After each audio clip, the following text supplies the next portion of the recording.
السلام عليكم ورحمة الله وبركاته أعزائي المتابعين. جينا لكم بفيديو جديد ومعلومة جديدة.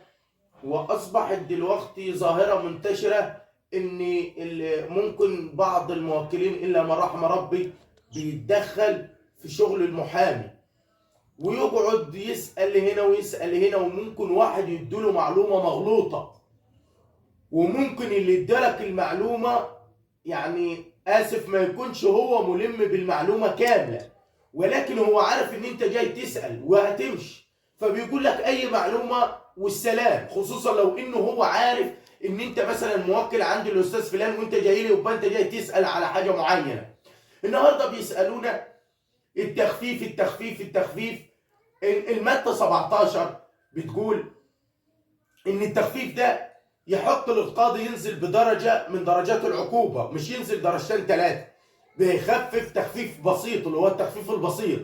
واللي انت ما تعرفوش ان عشان تستفيد بالمادة 17 لازم يكون القضية بتاعتك تستحق حبس، او مدة الحبس فيها تزيد عن 6 سنين. لكن انت ما يبقاش عندك جنحة ما قالها مثلا تاخد شهر ولا 2 وتقول اصل ممكن التخفيف ده استعمال الرأفة.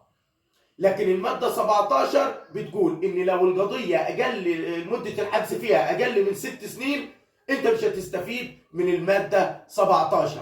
انتظروني في فيديو جديد ومعلومة جديدة.